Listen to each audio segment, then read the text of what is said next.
নবী রাসূলদের সুন্নাহ ছিল অপর ব্যক্তিকে খাওয়ানো, যে কারণে হযরত ইব্রাহিম আলাইহিস সালাম আমাদের মুসলমান জাতির পিতা, ওনাকে মহান রব্বুল আলামিন খলিলুল্লাহ উপাধি দিয়েছিলেন। কিতাবে আছে যে হযরত ইব্রাহিম আলাইহিস সালাম হযরত জিবরাইল আলাইহিস সালামকে জিজ্ঞেস করেছিল যে আল্লাহ পাক খলিল উপাধি দিলেন কেন। আল্লাহ পাক জিবরাইল আলাইহিস সালামকে জানাই দিলেন যে ইব্রাহিম আলাইহিস সালাম মানুষকে খাবার খাওয়াতেন। আল্লাহ পাকের কাছে আমলটা অনেক পছন্দ হয়ে গেছে, তাই আল্লাহ পাক ভালোবেসে তাকে খলিল উপাধি দিয়েছে। আল্লাহ বন্ধু সুবহানাল্লাহ। এই জন্য ইব্রাহিম আলাইহিস সালাম কোন ওয়াক্ত কাউকে না নিয়ে খাবার খেতেন না, রাস্তায় দাঁড়ায় থাকতেন। দাঁড়ায় থেকে তখন তিনি সাথে করে লোক এনে খাবার খাওয়াতেন। নিজের পরিবারের দেখেন, যদি আপনি এই মেহমানদারি করেন, ইফতারির খানা, তারপরে সেহরির খানা, আবার অতিথির মেহমানদারির খানা, এই হিসাব আল্লাহ নেবে না। কত আল্লাহ মেহেরবান। আর একটা মেহমান নিয়ে যদি আপনি খাবার খান, তাহলে এই খাবার হিসাব আপনার দিতে হবে না। ময়দানে আসরে আপনাকে আমাকে সব হিসাব দিতে হবে। হযরত আব্দুল্লাহ ইবনে মাসউদ বর্ণনা করেছেন, ময়দানে আসরে কোন ব্যক্তি 5টা প্রশ্নের উত্তর না দিয়ে ঘাড় মরাইতে পারবে না। 1 নম্বর হলো সে জন্ম থেকে মৃত্যু এই হায়াত কিভাবে পালন করেছিল। 2 নম্বর হলো যৌবন বয়স, কিভাবে সে যৌবন বয়স পর্যন্ত সে পালন করেছিল। 3 নম্বর জিজ্ঞাসা করা হবে সে যে অর্থ সম্পদ আয় করেছে, সে আয়টা কিভাবে করেছে, পুঙ্খানুপুঙ্খ আল্লাহর হিসাব দিতে হবে, লুকাইতে পারবেন না। আবার শরীয়তের বিধান মতে এই টাকা পয়সাগুলো ব্যয় করা হয়েছে কিনা, এইটা আল্লাহর হিসাব দিতে হবে, যে তুমি কিভাবে তোমার অর্থ সম্পদ ব্যয় করছো। আর শেষে আল্লাহর কাছে দিনের এলেম, পূর্ণাঙ্গ দিনের এলেম, কতটুকু শিক্ষা করেছো, আমল করেছো, তার হিসাব দিতে হবে। এই যে নববী সুন্নাহ, যারা ওয়ারাসাতুল আম্বিয়া, হক্কানি আলেম, তাদের অন্যতম বৈশিষ্ট্য হলো মানুষকে খাবার খাওয়ানো, নিজেদের খাবার না থাকলেও অপরকে তুলে দেয়া। কিন্তু এখন তো এই এখলাস নাই। এখন আমরা ছবিতে দেখি, বিভিন্ন জায়গা দেখি যে যারা ইসলাম প্রতিষ্ঠা করতে চায়, তাদের খাবার টেবিলে 20 প্রকার 30 প্রকার খালি খাবার আর খাবার আর খাবার। আর ডাইন সাইড পাশের খাদেমরা তাকায় তাকায় দেখে, ডাইন পাশের খাদেমরা তাকায় তাকায় দেখে। আবার এখন ইফতার পার্টি চলছে না, তথাকথিত আলেমরা আপনার স্পেশাল খাবার খায়, আবার পাশে যারা ইফতারি করে তাকে স্পেশাল ইফতারি নাই। আবার দেখা গেছে কিছু আলেমরা দরজা লাগাইয়া ভালো ভালো খাবার খায়, কিন্তু পাশে ইফতার যারা করতেছে তাদের দিকে খেয়াল নাই। আবার কিছু দেখা যায় কিছু আলেমরা যারা দানবী ধনিক শ্রেণীর লোক, তাদের নিয়ে একই মসজিদ থেকে দরজা আটকাইয়া খাবার খায়। এটাও কিন্তু ইসলামে গ্রহণযোগ্য নয়। এই জন্য খাবার খেতে হবে, সবাইকে নিয়ে উৎকৃষ্ট খাবার খেতে হবে, হালাল খাবার খেতে হবে। ঘুষের খানা যদি কেউ খায়, সুদের কারবারি সুদের খানা যদি কেউ খায়, সুদের ইনকাম থেকে খায়, মিরাজ সম্পন্ন উপার্জন থেকে যদি কেউ খায়, তারপরে অনৈতিক ইনকাম থেকে যদি কেউ খাবার খায়, তাহলে তার রক্ত গোস্ত শরীর হারাম, জাহান্নামে যাবে, জান্নাত যাবে না। এই টাকা দিয়ে ইফতার করালেও সেটা হারাম, আল্লাহর কাছে গ্রহণযোগ্য হবে না। এই জন্য খাবার খাওয়াতে হবে হালাল জিনিসে, সম্পূর্ণ হালাল, নিজেও খেতে হবে, অন্যদেরও খাওয়াইতে হবে। আমি যে কথা বলছি, নববী আদর্শ, নববী সুন্নাহ হলো আপনি মেহমানদারি করবেন, মেহমানকে উৎকৃষ্ট খাবার দিবেন। আপনি একই সাথে থাকেন, আপনি ভালো ভালোটা নিজে খাইতে পারবেন না, অন্যদের দিতে হবে, আপনি প্রয়োজনে একটু কম খাবেন। আর খানা পিনার হক আছে, এলেম আছে।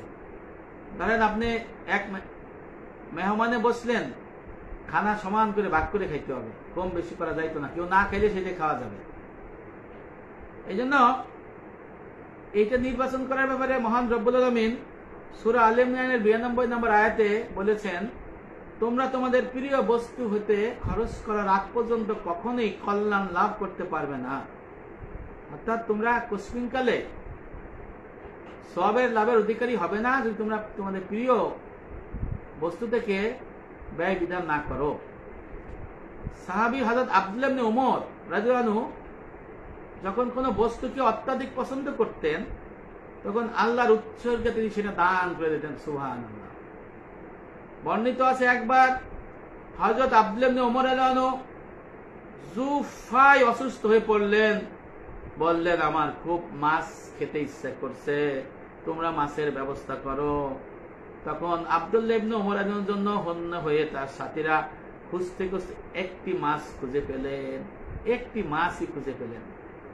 তার স্ত্রী সুন্দর করে রান্না করে দিয়ে তার সামনে পরিবেশন করেন।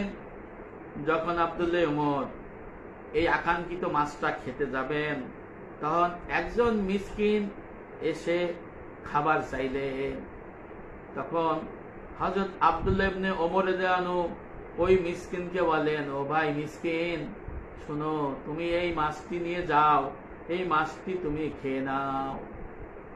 তখন তার পরিবারের লোকেরা বলল, সুবহানাল্লাহ, আপনি আমাদের হতভম্ব করে দিলেন, আমাদের কাছে তো আরো খাবার ছিল, সেখান থেকে না হয় ওই মিসকিনকে আমরা খাবার দিতে পারতাম।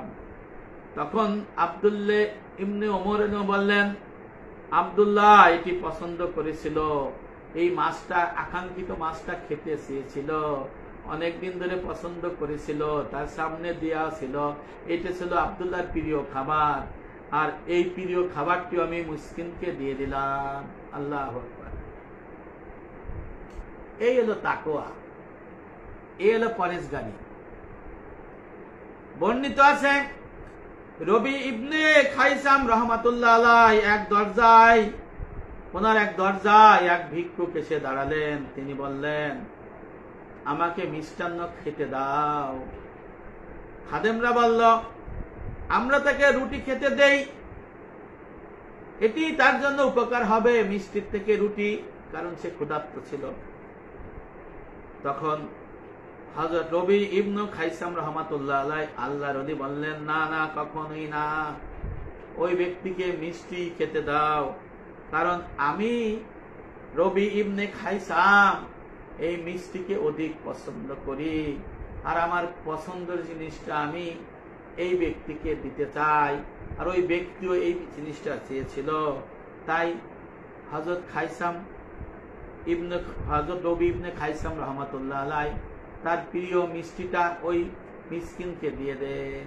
সুবহানাল্লাহ। এই জন্য মহান রব্বুল আলামিন সূরা আলে ইমরানের 92 নম্বর আয়াতে বলেছেন যে কোশ্চিন কালেও তুমি বেহেশতে যাওয়ার উপযোগী সওয়াব লাভের অধিকারী হবে না যদি তুমি তোমার মহব্বতের মাল থেকে ব্যয় করো। এই দুটো উদাহরণ দিয়ে দেখলাম উৎকৃষ্ট খাবার মিসকিনদের দিয়ে দিলেন নিজে না খেয়ে। আহা, কি তাকওয়াদারি, কি ফরেজগারি, কি নববী সুন্নাহ। আমার নবী ও এরকম অনেক ঘটনা আছে, নিজে না খেয়ে অপরকে খাওয়াইছেন। একবার হযরত আবু বকর সিদ্দিক রাদিয়াল্লাহু আনহু, হযরত আবু হুরায়রা রাদিয়াল্লাহু আনহু 3 দিন ধরে না খাওয়া আছে, পেটে পাথর বাঁধে রয়েছে, আর চলতে পারতেছে না। আবু বকর সিদ্দিক রাদিয়াল্লাহু আনহু নবী করিম সাল্লাল্লাহু আলাইহি ওয়াসাল্লামের চলাচলের রাস্তা এবং সাহাবাদের চলাচলের রাস্তা আমি দেখেছি। মদিনায় যেয়ে জিব্রাইল গেটের ওই পাশে মাটির দিয়ে শুয়ে আছে আবু হুরায়রা, পেটে পাথর বাঁধে উঠতে পারতেছে না। ওই পথে যাচ্ছে আবু বকর সিদ্দিক আকবরের মন খারাপ। বলো, ওই সিদ্দিক আকবর কোরআনের একটা আয়াত উনি পড়লেন এবং বললেন, আমি আবু হুরায়রা 3 দিন ধরে না খাওয়া আছি, আমার পেটে পাথর, হে আবু হুরায়রা, হে আবু বকর সিদ্দিক, আপনি আমাকে একটু খাবারের ব্যবস্থা করেন। আবু হুরায়রা রাদিয়াল্লাহু আনহু এই কথা আবু বকর সিদ্দিক শুনলেন, কিছু বললেন না, মন খারাপ করে চলে গেলেন। এরপরে আসলেন হযরত ওমর রাদিয়াল্লাহু আনহু। ওমর রাদিয়াল্লাহু আনহুর মন খারাপ, তার পেটেও 3 দিন না খাওয়া, পাথর বান্ধা। ওই পথ দিয়ে গেলেন, তখন আবু হুরায়রা বলেন, হে ওমর বিন খাত্তাব, আমি আবু হুরায়রা 3 দিন ধরে না খাওয়া, আমার পেটে পাথর, আমাকে একটু খাবারের ব্যবস্থা করে। ওমর রাদিয়াল্লাহু আনহু কিছু না বলে মন খারাপ করে চলে গেলেন ভিতরে। তখন আমার নবী আসতেছেন। আমার নবী করিম সাল্লাল্লাহু আলাইহি ওয়াসাল্লাম যখন আসলেন, আবু হুরায়রা বললেন, হে আমার নবী, নবীর একটা নাম ধরে বললেন, আমি 3 দিন ধরে না খাওয়া, আল্লাহর নবী আমাকে কিছু খাবার খেতে দেন। আমার নবী মিষ্টি হেসে দিয়ে বললেন, আবু হুরায়রা আমার সাথে আসেন। অথচ আবু হুরায়রা পরে জানলেন আমার নবীও 3 দিন না খাওয়া, আমার নবীর পেটেও পাথর বান্ধা ছিল। উনি তখন দেখলেন, ভিতরে গেলেন, বাড়িতে খবর নিলেন কেউ কি কোনো কিছু হাদিয়া দিয়েছে কিনা। তখন খবর পেলেন 1 বাটি দুধ হাদিয়া দিয়েছে। আবু হুরায়রা বলল, আবু হুরায়রা এদিকে আসো, শোনো, আসহাবে সুফফা যারা আমার খেদমতে ধর্মের কাজে আবদ্ধ, যারা ধর্মের কাজে আবদ্ধ, মানুষের কাছে চায় না, মানুষ তাদের অভাব জানে না, আমি নবী জানি, অজ্ঞ লোকেরা এটা বুঝতে পারে না। আবু হুরায়রা আসহাবে সুফফার 400 লোককে ডাইকে নিয়ে আসো, তাদের এই দুধ খাওয়াও। ইয়া রাসূলুল্লাহ, দুধ তো অল্প, কেমন করে খাওয়াবো, এতো হবে না। বলে, আবু হুরায়রা তুমি বুঝবে না, নিয়ে আসো ডাইকে। আমার রাসূল তখন তাদের আনলেন। আবু হুরায়রাকে বললেন, আসহাবে সুফফাদের আগে সবাইকে খাওয়াই দাও। আসহাবে সুফফার 400 ব্যক্তিদের সবাই খেয়ে নিল দুধ। দুধ রয়ে গেল। এরপরে বললেন, ওমর তুমি খাও। ওমর খাওয়ার পরে দুধ রয়ে গেল। এরপরে বলেন, হে আবু বকর তুমিও খাও। আবু বকর খাওয়ার পরে বলেন, আবু হুরায়রা দুধ রয়ে গেছে, তুমিও পান করো। আবু হুরায়রা দেখলেন অনেক দুধ রয়ে গেছে। আবু হুরায়রা অনেক উদর পূর্তি করে দুধ পান করে, দেখলেন আরো দুধ রয়ে গেছে। আমার নবী মুহাম্মদ সাল্লাল্লাহু আলাইহি ওয়াসাল্লাম সবার শেষে সর্বশেষ দুধটুকু পান করলেন। নাই তাকবীর, আল্লাহু আকবার। এলো রাসূল, এলো আমার নবী, আগে নিজে খায় নাই, অপরকে খাওয়াইছে। আর আমাদের সমাজে কি দেখা যায়, যদি ওয়ালিমা হয়, আলেমরা যায়, তাদের জন্য ভিআইপি খানা দেওয়া হয়। আর গোলাম রব্বি, তারপরে হাবিবুর রহমান ভাই নিকলি সহ অন্যান্যরা কি দেখে, পাশে থাকে, তাদের খানার মান কম, সাধারণ খানা।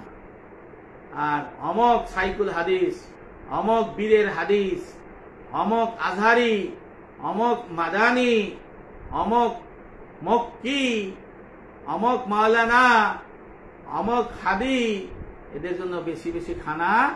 অথচ ওয়ালিয়ামাতে সবার জন্য খানা খাওয়ানোর কথা বলা হয়েছে, গরিবদের খাবার খাওয়ানোর কথা বলা হয়েছে। আজকে আমরা বিয়ের অনুষ্ঠানে কি দেখি, আমি এখন হুজুর হয়ে গেছি, আমারে কেউ দাওয়াত দেয় না। দাওয়াত দেয় আমার বোন রে, দাওয়াত দেয় আমার ভাইরে, কারণ তারা মনে করে তারা টাকা আছে, বড় হাদিয়া দেবে। আরে হুজুর মানুষ দাড়ি টুপিয়ে তা দিয়ে একটা নাও দিতে পারে। এই জন্য আমার জীবনে দেখা গেছে আমার দাওয়াত কম দেয়, কারণ এখন সমাজের মধ্যে হয়ে গেছে ওয়ালিমা বা বিয়ের জন্য যারা গিফট দেবে এদের দাওয়াত দেয়। নাউজুবিল্লাহ। তো আল্লাহ রাসূল কি বলছেন, ওয়ালিমা খাওয়ানোর কথা কারে বলছে? মুত্তাকিদের খাওয়ানোর কথা বলছে, মিসকিনদের খাওয়ানোর কথা বলছে। হ্যাঁ, এবং সমান পাত্রে খাওয়াইতে হবে, এলো অবস্থা করা উচিত। তোমার নবী তাই করছেন, সবাই শেষে খাইছেন। সাহাবাদের কথা বললাম, তাবেঈদের কথা বললাম। আর এখনের আলেম সমাজরা কি করে, ইফতার মাহফিলে আপনি দেখেন চায়ের পাশে এত এত খানা দিয়ে রয়েছে। আর আমার রাসূল কি খাইছেন? আমার নবী 3 দিন না খেয়ে রয়েছে, রোজার দিনে 1 গ্লাস পানি খেয়ে রোজা করছে, 2টো খুরমা খেয়ে রোজা রয়েছে। স্ত্রীরা 3 দিন পর্যন্ত তার উনুনে জ্বলে নাই, মানুষকে দান করে দিয়েছে। আর এখনের হক্কানি রব্বানি যারা ইসলাম কায়েম করতে চায়, এই সমস্ত ফাসেক ফুজ্জাররা এরা বেশি বেশি খাবার খায়, আবার বলে যে আমি ইসলাম কায়েম করবো, ইসলাম কায়েম করব, আর এই দেশের ভাগ্য উন্নয়ন করবো। অথচ তারা পেট পূজারী, তারা মাজার পূজারী, তারা নিজেদের সিদ্ধি করে, নিজেদের চিন্তা ভাবনা ছাড়া তারা কিছুই করে না। এই বাংলাদেশের মানুষের দুর্ভোগ, এই বাংলাদেশের মানুষের কপালে দুঃখ এই জন্য যে তারা ইসলামের সঠিক চর্চা জানে না, পুণ্যগুণিনীর সম্পর্কে জানে না, আর মানুষকে দিন ধর্ম দিয়ে একেবারে